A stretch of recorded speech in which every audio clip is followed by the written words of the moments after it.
I'd like to start off by just asking, for all of us, are there some simple or perhaps not so simple questions that we can reflect on that give us a sense of, how good a parent we are or would be based on, I don't know, our previous parent-child relationships, our relationship to self? What kind of things come to bear when we think about really healthy relationships?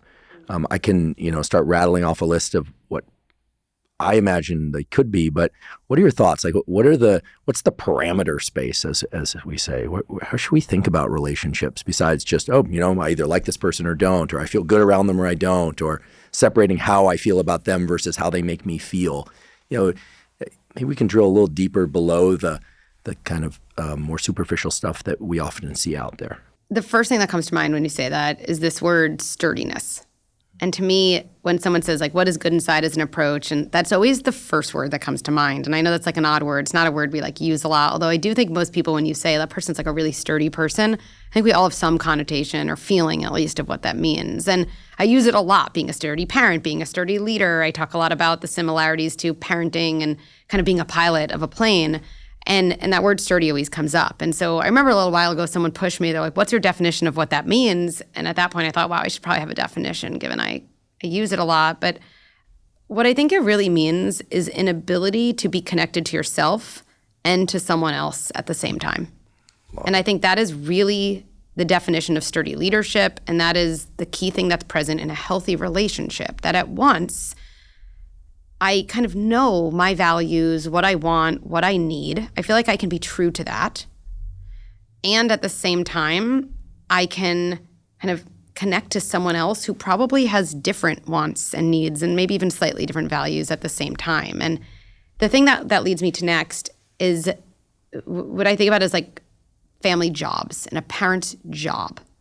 So in almost any other place, you could assume if I'm getting a new job at this company, there's just no way I could do my job well if I don't know what my job is, right? If you go to your desk and your boss is have a good day, do a good job, and there's no job description, you'd be like, I think that's impossible.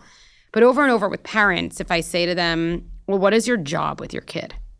Or when your kid is having a tantrum, or they hit, or they're rude, or they lie to your face, or anything, what is your job in that moment? Most people, very well-intentioned, educated people who would never, ever take a job if they didn't have a job description, they look at me, they're like, I have no idea. So how can we do it well? How can we then perform it to a place to get to the outcomes we want if you don't have the foundation of what your job is? And to me, I've thought a lot about it. I think parents actually have two jobs, and it relates to sturdiness. So you'll connect it, where one of our jobs is boundaries. And to me, boundaries are things we tell people we will do, and they require the other person to do nothing. And that's really important, because a lot of times we think we're setting a boundary when actually we're making a request. And boundaries keep us connected to ourselves. They represent our values and our wants and our needs. And in a parent-child relationship, they also keep our kids safe. If I just know in a simple way, my kids watched enough TV today and they really have to get to bed, and I know that. I don't want them to stay up late. I kind of know what my family needs. I have to set a boundary. But the other part of my job is empathy and validation, which is a way of connecting to someone else, where you see someone else's feelings and experience as real. You don't agree with it, probably. You don't necessarily condone the behavior that's the representation of the feelings, but the feelings themselves you need to connect to. And I feel those are our two jobs as parents, and that's really the way to be a sturdy leader and to be in a sturdy, healthy relationship with your kids. Wow. So much there, and I love it. Here's one of the reasons I love it. This notion of sturdiness, something that I don't think we hear enough about. We hear about resilience, grit, also important terms.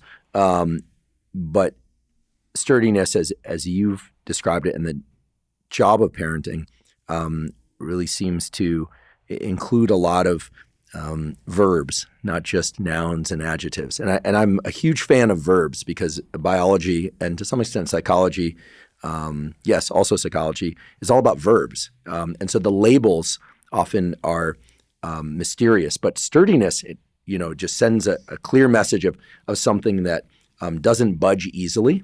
But then as you describe the job of being a parent, having boundaries, and I'd like to drill into that a little bit more, how you view boundaries, but also empathy, it's not a walled off picture. It's one that is semi-permeable. Also, and I confess I'm a bit obsessed with old school psychoanalytic theory, not as the be all end all of psychology, but it also suggests like this other relationship. Like I'm a person, I have a self, you're a person, you have a self. This is the opposite of codependency, where obviously dependency and two people being quote unquote codependent can be healthy in the context of relying on one another. But as I understand it, when one person has a self and another person doesn't have a self, or this notion of merging, not just in romantic relationships, but child-parent relationships, I'm best friends with my mom or dad. Is that a good thing? I don't know. But this notion of other relationships. It's like I'm a self, you're a self, and we each see each other as an other. Anyway, I think there's so much to explore here, so valuable. Thank you for tuning in to the Huberman Lab Clips channel. If you enjoyed the clip that you just viewed, please check out the full-length episode by clicking here.